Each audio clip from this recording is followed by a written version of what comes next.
Pour ce rendez-vous bureau politique, nous sommes reçus au siège du parti Le Rassemblement pour la paix, le progrès et le partage, RPP. Et c'est la première personnalité de ce parti qui nous reçoit, Monsieur le Président Ouattara Nyonzié. Bonjour. Bonjour. Alors, on est toujours en début d'année, donc je me permets de vous souhaiter bonne année. Ma première question, elle est celle-ci. Comment va le président fondateur du RPP? J'ai nommé Monsieur Laurent Dona-Fologo. Avant de répondre à votre question, je voudrais aussi à mon tour vous présenter des vœux de santé, de paix, surtout à tous vos téléspectateurs. Merci. Le président Laurent Dona-Fologo se porte très bien. Il est à Abidjan et il nous arrive quelquefois de le rencontrer, d'échanger avec lui. Ce qu'on ne comprend pas, c'est que le président Fologo est retourné au PDCI, son parti de cœur, et le RPP, lui, continue d'être dans l'opposition. Est-ce que ça ne crée quand même pas un certain flou dans la compréhension du citoyen lambda qui regarde de près ou de loin les activités de votre parti politique? Dans votre question, vous avez utilisé un mot « cœur ». Qui est important par rapport au président Fologo. Le président Fologo est parti effectivement pour des raisons sentimentales. Il l'a dit pour des raisons sentimentales. Il a été pendant longtemps collaborateur du président Houphouët-Boigny. Il a été 20 ans ministre. Il a été 10 ans secrétaire général du PDCI. Et prenant de l'âge, il ne se sentait plus à l'aise avec lui-même d'être loin d'une maison qu'il a contribué à créer. C'est les raisons essentielles. Donc, il nous a dit, moi, Houphouët-Boigny, quand il mourait, il m'a laissé le PDCI. Je me sens pas du tout à l'aise. Je sens comme une trahison. Je sens comme une trahison d'avoir quitté sa maison, même si j'ai eu quelques problèmes avec, ou des dissensions avec des personnalités du PDCI. Je retourne malgré tout, malgré les dissensions. Tout le monde n'a pas compris ça aussi. Mais il a fait une interview, il a dit, je pense que beaucoup l'ont compris, mais tout le monde ne suit pas la presse. Même quelquefois, quand les gens suivent, bon, ils ont le droit de penser ce qu'ils veulent. Voilà, je crois que c'est dans ces conditions qu'il est parti. Mais parce que quand vous regardez même le nom du parti, le Rassemblement pour la paix, le progrès, le partage, c'était un programme important pour le président Houphouët-Boigny. Donc, il a mis en exergue des idées qui étaient essentielles, importantes pour le président Houphouët-Boigny. Donc, c'est ça qu'il a voulu mettre en œuvre. En clair, le RPP est un parti houphouëtiste. Oui, nous pouvons le dire. Nous ne disons pas comme les autres, nous sommes houphouëtistes, nous sommes un parti d'inspiration houphouëtiste. Voilà, nous le disons, nous ne le cachons pas, nous sommes un parti d'inspiration houphouëtiste. Lors de vos vœux aux militants du RPP, mais aussi en même temps aux Ivoiriens, vous avez tenu un langage de vérité. Vous avez fustigé le discours du chef de l'État. Quand il dit nous allons organiser cette année les élections municipales, sénatoriales, régionales, et que ces élections vont aider à fortifier le RHDP, c'est une faute. Et j'ai même dit, par courtoisie, que les collaborateurs du président lui ont fait faire une sortie de route. Et j'imagine que c'est cela, parce que le président de la République, il donne des instructions, des idées, et puis, bon, on écrit le texte, on lui donne. Il regarde et puis il va pour le présenter ça. Ce n'est pas qu'il ne peut pas le faire, mais ça, c'est le rôle du président. Le président ne peut pas prendre sa plume, s'asseoir. Il donne des idées à des collaborateurs qui, on ne peut pas lui faire dire... en forme. On ne peut pas lui faire dire qu'il peut annoncer que nous allons organiser cette année les élections municipales, les élections sénatoriales, les élections des conseils généraux. Mais il ne peut pas dire que nous organisons ça pour... fortifier le RHDP. En ce moment, il fait un choix. Il fait un choix et ce n'est pas démocratique. Alors, mais quoi qu'on en pense, est-ce que le RHDP ne continue pas d'être, malgré tout, un pôle de stabilité sociopolitique aujourd'hui? Oui, je pense que il aurait été un pôle de stabilité, mais il n'a pas... Il ne l'est pas encore. Il ne l'a pas été et il ne joue pas ce rôle-là. Parce que des collaborateurs du président de la République ont manqué de courtoisie, ont manqué de modestie et ont manqué de tolérance. Pour être un pôle de stabilité, comme vous dites, il faut être tolérant. Il faut être tolérant, il faut être ouvert. Je pense que s'ils avaient été tolérants, ouverts, ils auraient eu plus de stabilité. Je crois qu'ils auraient eu moins de problèmes avec les autres citoyens, les autres partis politiques. Mais beaucoup d'entre eux se sont montrés très arrogants, manque de tolérance, de l'intolérance. Et ça, c'est ça qui leur crée des problèmes.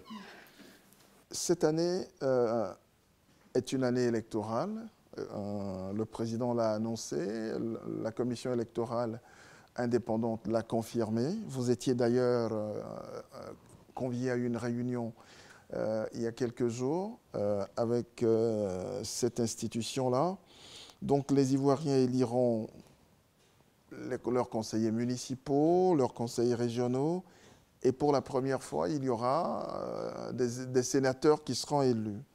Mais une partie de l'opposition, dont c'est votre point de vue aussi, il y a donc une partie de l'opposition qui réclame une refonte de fond en comble de la commission électorale. Seulement que ce n'est pas la première fois que l'opposition et la société civile réclament cela. À chaque fois, c'est comme on dit ici, le pouvoir ne vous a même pas calculé. Alors, qu'est-ce qui fera qu'une fois vos doléances seront prises en compte, quand déjà on voit la CEI en train de s'activer pour l'organisation de ces élections-là? Alors, ce que nous avons coutume de dire, l'expression que nous avons coutume d'utiliser, c'est la réforme de la commission électorale indépendante. C'est le terme consacré, la réforme du Conseil. Parce que l'actuelle commission n'a pas été consensuelle. Donc, elle ne bénéficie pas du soutien de toutes les parties, notamment de l'opposition. Elle ne semble pas impartiale, elle ne semble pas indépendante. Nous, au RPP, et je pense que dans beaucoup de cas, quand on parle de réforme, nous parlons plutôt de la surreprésentativité du pouvoir au sein de la commission. Parce que vous avez au sein de cette commission les partis au pouvoir qui sont représentés, comme les partis de l'opposition sont représentés, comme la société civile est représentée, mais en plus des partis au pouvoir, le président de la République est représenté, 3 ou 4 membres du gouvernement sont représentés, des présidents d'institutions sont représentés. Or, il se trouve que le président lui-même, les membres du gouvernement, les présidents d'institutions sont membres des partis au pouvoir. Donc, ils viennent comme pour secourir, pour appuyer les représentants de leur parti. Donc, lorsqu'il y a des élections, lorsqu'il y a des décisions à prendre, ils sont en surnombre. Il n'y a pas d'égalité, il n'y a pas d'équité. Et nous avons dénoncé cela depuis la création de cette commission. C'est vrai, il y a eu des discussions, mais il n'y a pas de consensus. Apparemment, l'opposition et la société civile n'ont pas la même opinion de cette réforme-là de la CEI. La société civile récemment demandait que les partis politiques n'aient plus de représentants au sein de la CEI pour lui conférer son caractère indépendant. Qu'est-ce que vous en dites ? Ce que j'en sais, il n'y a pas de désaccord profond entre la société civile et les partis politiques. Nous avons la même base de discussion, aussi bien en 2014 et aujourd'hui, plus qu'en 2014. En 2014, nous étions du même côté. Nous avons défendu les mêmes idées, le même format que nous souhaitons de la CEI. Et aujourd'hui, nous avons une base commune, aussi bien le gouvernement, les partis politiques que la société civile. C'est l'arrêté de la Cour africaine des droits de l'homme et des peuples, qui a été saisi par une ONG, l'APDH, et la Cour africaine des droits de l'homme et des peuples a donné raison à l'APDH. Et pour dire que cette commission n'est pas équilibrée, du fait qu'elle n'est pas équilibrée, elle n'est pas indépendante et elle crée des craintes par rapport à l'opposition. Mais en 2015, c'est la même constitution qui a organisé la présidentielle. Oui, mais personne n'avait saisi la Cour africaine. Il n'y a pas eu de problème particulier. Ah non, mais parce que ce n'était pas des élections à grand enjeu. Mais il y a eu des problèmes. Il y a eu des problèmes. Vous n'avez peut-être pas été informé. Les élections législatives ont été organisées de façon catastrophique. Vous ne savez pas que, certainement, que dans certaines régions, les résultats auxquels on s'attendait, où les populations ont voté, elles ne se sont pas reconnues dans les résultats. Mais elles n'avaient pas de recours. Elles n'avaient pas de recours. Donc, ça, ce n'est pas la faute à la commission. Si, à la CEI. Et vous avez vu que lors du référendum, vous vous souvenez, lors du référendum, le taux qui était une élection sans enjeu, il y a eu problème, c'est parce qu'il n'y avait pas d'adversaire qu'il n'y a pas eu de problème. Mais le taux de participation, tout le monde sait que le taux de participation dépassait à peine 10%. Mais il y a le premier vice-président de la CEI qui est parti d'abord seul, sans concertation avec ses pairs, à la télévision pour annoncer 60% de taux de participation. Quand il est venu, il a été désavoué par ses pairs et ils se sont arrangés pour donner un taux, je crois, autour de 30%. Alors, le temps vaut 40%, 40%, environ 40%. Alors que le taux de participation réel, ils ont négocié un taux de participation qui était négocié. Mais il faut donner le taux réel. S'il y avait des adversaires en face, parce que l'opposition a contesté cette constitution, mais elle n'a pas véritablement fait campagne. Elle n'avait pas moyen de faire une campagne. Mais ils étaient seuls. Malgré tout, même s'il y avait 5% de taux de participation, la constitution passait. Mais ils ont fait des combines là pour gonfler le taux de participation. Ça, c'est une réalité. Mais c'est parce que, justement, elle n'est pas indépendante. Elle n'est pas indépendante. Mais qu'est-ce qui vous fait penser aujourd'hui que ces revendications-là seront prises en compte? On a comme l'impression que la CEI fonctionne déjà, elle n'a pas l'intention Je pense qu'aujourd'hui, il n'y a plus de raison pour qu'elle ne soit pas réformée, comme le dit. C'est-à-dire, je vous ai parlé de l'arrêté de la Cour africaine des droits de l'homme qui a été prise en novembre 2016. Et nous pensons qu'il n'y a pas de raison que le gouvernement ne l'exécute pas.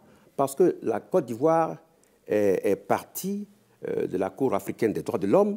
La Côte d'Ivoire est partie de la Cour africaine sur la démocratie.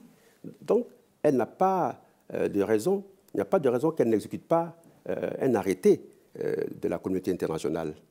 Je sais qu'ils sont conscients qu'il faut respecter les engagements de la Côte d'Ivoire, surtout les engagements internationaux. En tout cas, ce pouvoir-là, plus que tout autre, c'est l'intérêt et l'utilité de la communauté internationale et des engagements internationaux. Donc, je ne doute pas un seul instant que le gouvernement va mettre en œuvre l'arrêt de la Cour internationale, la Cour africaine des droits de l'homme et des peuples. Et si le gouvernement n'exécutait pas cette volonté-là de cette Cour africaine des droits de l'homme, est-ce que aujourd'hui l'opposition a les moyens de faire véritablement pression sur ce pouvoir-là pour qu'il s'exécute? Je pense que nous n'avons pas besoin de faire pression. Ce qu'il nous reste à faire, c'est de rappeler au gouvernement ce texte-là. Le gouvernement sait que ce texte existe, on le lui rappelle, simplement pour lui rappeler. Et comme je le dis, je n'imagine pas un seul instant que le gouvernement de la Côte d'Ivoire, ne respecte pas ses engagements au plan international. Je ne doute pas un seul instant. Le RPP participera-t-il à ces élections? Est-ce que vous y participerez sous la bannière de l'AFD, l'Alliance des forces démocratiques, ou bien vous irez tout seul à ces élections? Peut-être que vous ne le savez pas, depuis très longtemps, le RPP n'appartient plus à aucune plateforme. Ah, bon. Nous sommes un parti autonome, indépendant, nous appartenons, pour l'instant, nous n'appartenons à aucune plateforme depuis très longtemps. Donc vous irez tout seul Si nous devons y aller, naturellement, nous irons tout seuls, comme nous l'avons fait pour les élections législatives. Pourquoi vous y mettez Oui, parce que pour l'instant, les instances du parti qui doivent décider de cela ne l'ont pas encore fait. On ne l'a pas encore fait, mais je pense qu'on le fera incessamment d'ici la la mi-février, il y aura une décision qui sera prise et qui sera communiquée par voie de presse. Comment se porte aujourd'hui le parti? Il y a eu le moment de la relance des activités, du redéploiement des équipes. Et là, vous avez présenté les nouvelles instances du parti à l'occasion des vœux. Comment se porte-t-il aujourd'hui? Je pense que le parti se porte très bien. Je pense que tous ceux qui étaient à notre congrès ont dû le voir. Nous avons nos représentants qui étaient mandatés, qui sont venus de toutes les régions de Côte d'Ivoire.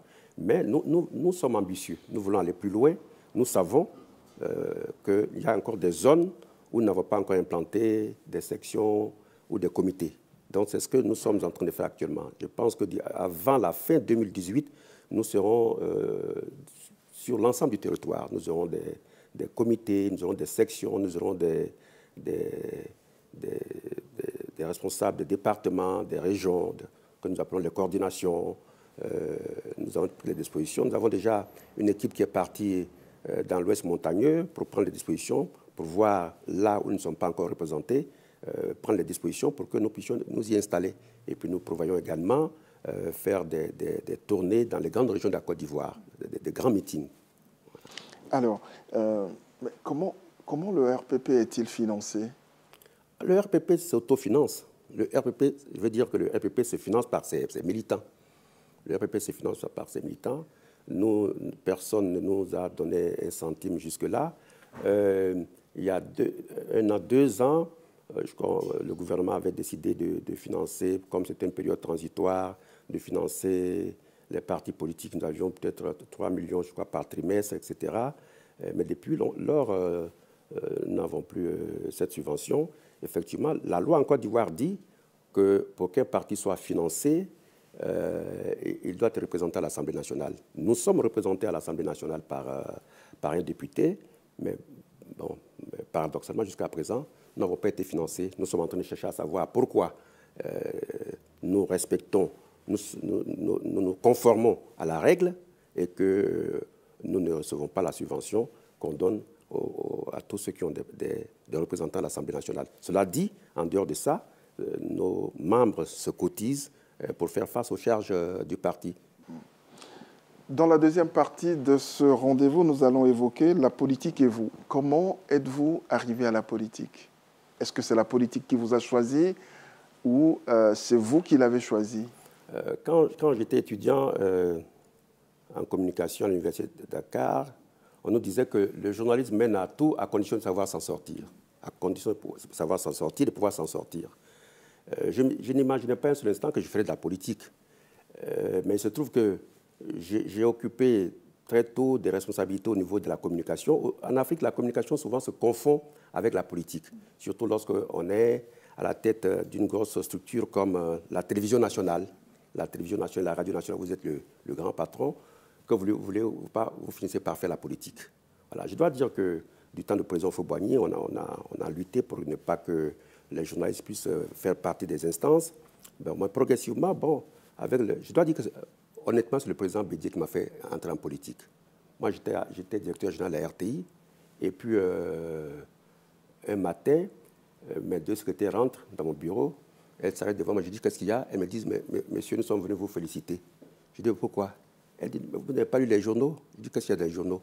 Elle m'apporte les journaux, je vois la une, je suis membre du bureau politique, 96. Je suis membre du bureau politique. À l'époque, le bureau politique, c'était à peine 150 personnes du PDC. Je suis membre du bureau politique. On m'a nommé membre du bureau politique. Ensuite, j'étais le délégué départemental de la grande région de Ferké. C'est-à-dire, politiquement, j'étais responsable de ces gens où j'ai déjà fait de politique. Donc, c'est comme ça que je suis entré en politique. Et moi, quand je fais une chose, je vais la faire très bien. Bon, il se trouve que 3 ans après, il y a eu un coup d'État. Les militaires m'ont envoyé en prison à Kouédo. Et quand je suis sorti, ils m'ont radié de la RTI. Donc, je n'étais plus qu'un homme politique. Et c'est ce que je fais. Donc, et quand je fais quelque chose, je veux bien le faire. Voilà comment je suis entré en politique. Et quel regard portez-vous aujourd'hui? D'abord, je voudrais savoir, quels sont vos modèles en politique? Houphouët-Boigny. C'est le seul?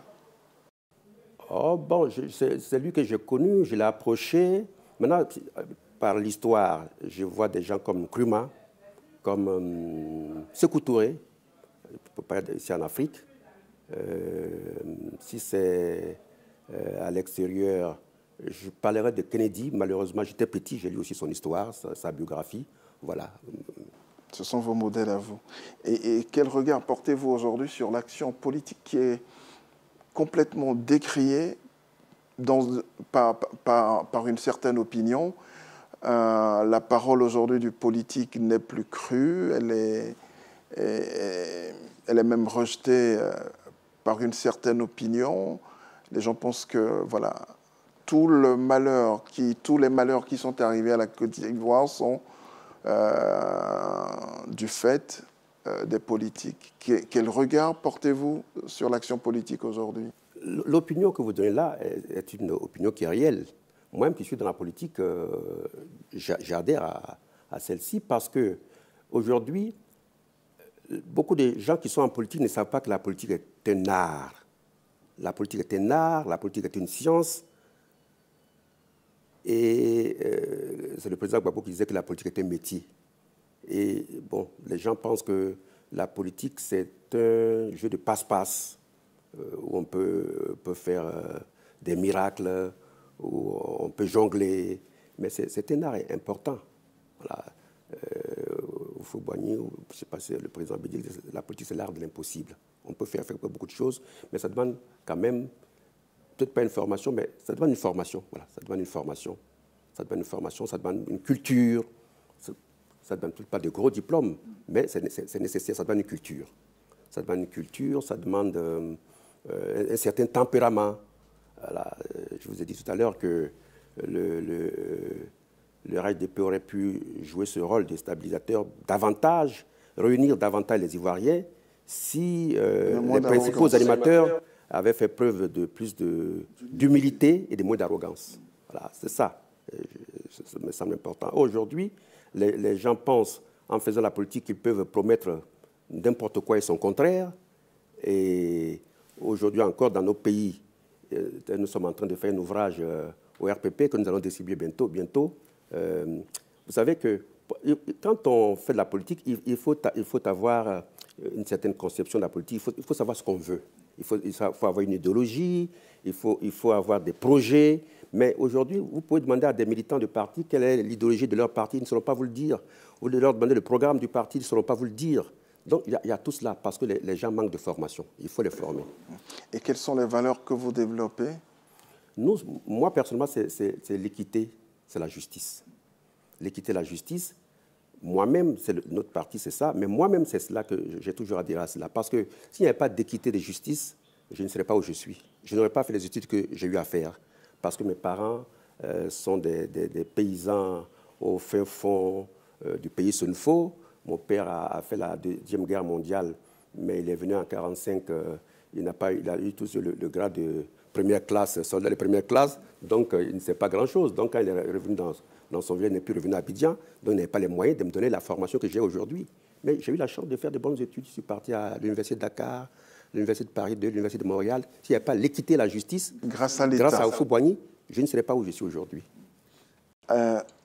On va aborder la troisième partie de cet entretien. Il n'y a pas que la politique dans la vie. À quoi consacrez-vous votre temps quand vous ne faites pas de la politique? Je fais de la communication. Je lis beaucoup et je fais de la communication. Je fais de la communication parce que je travaille dans un petit cabinet personnel de communication. Et puis bon, je vais quelquefois au champ aussi, dans des plantations quelquefois. Voilà. Quelles sont vos lectures préférées? Les biographies et puis les ouvrages scientifiques. Je suis un passionné de sciences parce que, aussi paradoxal que cela puisse paraître, j'ai fait mes études secondaires, j'ai fait un diplôme en scientifique, mais je me suis retrouvé en littérature parce que j'étais aussi bon en français, mais j'aime beaucoup les ouvrages scientifiques, de vulgarisation scientifique. Voilà. Le dernier ouvrage de biographie que j'ai lu, c'était sur Adenauer. Ah. L'allemand Adenauer, c'est ce qu'il y avait de Gaulle, voilà, tout à fait. La politique, l'histoire. Tout à fait, oui. Et l'histoire de l'Europe, la guerre... Tout à fait, parce que c'est d'actualité. Oui, c'est d'actualité.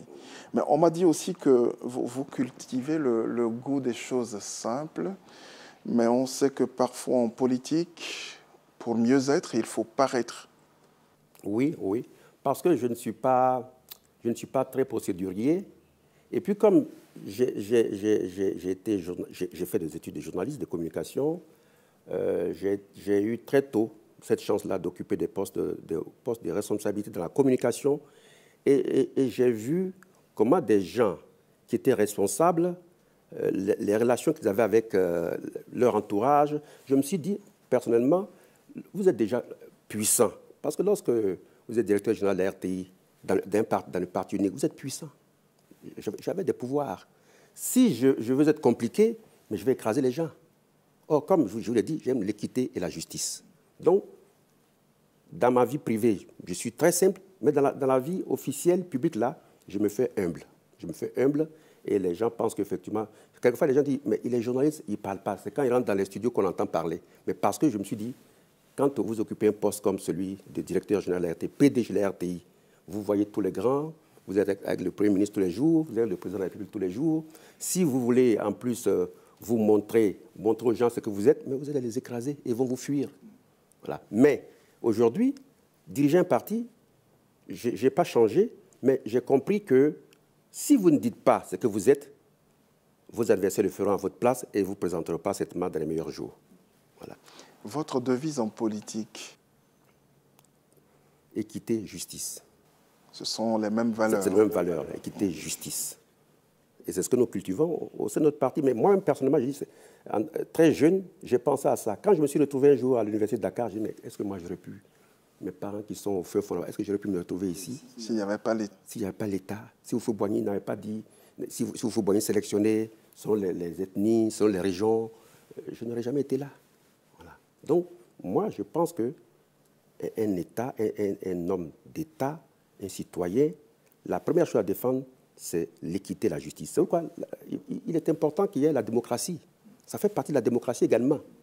C'est pourquoi nous disons, nous ici, nous cultivons une démocratie exemplaire. Nous souhaitons que notre pays soit une démocratie exemplaire.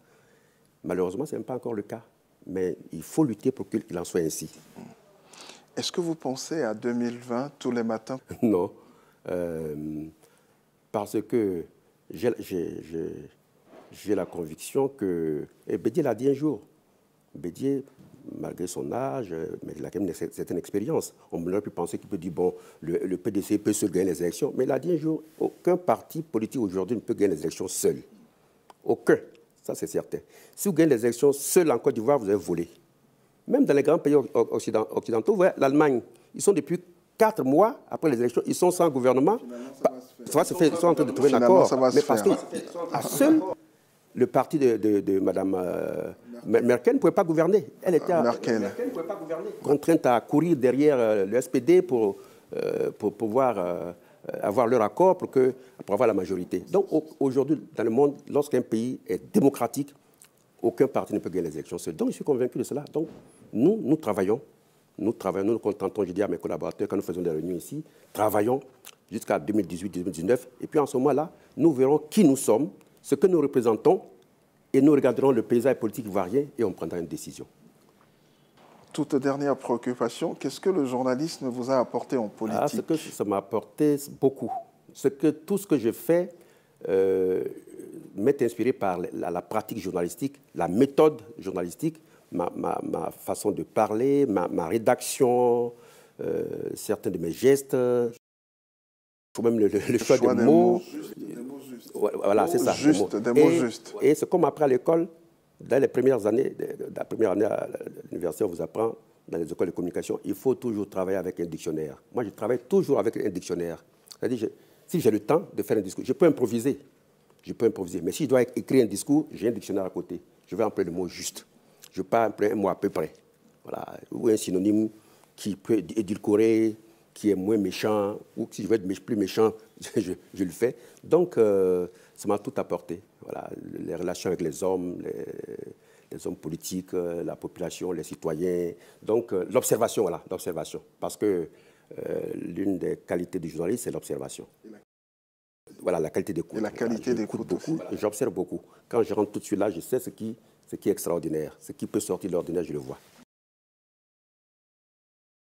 Monsieur Ouattara Nyonzie, merci de nous avoir reçus chez vous, ici, au siège de votre parti. Merci.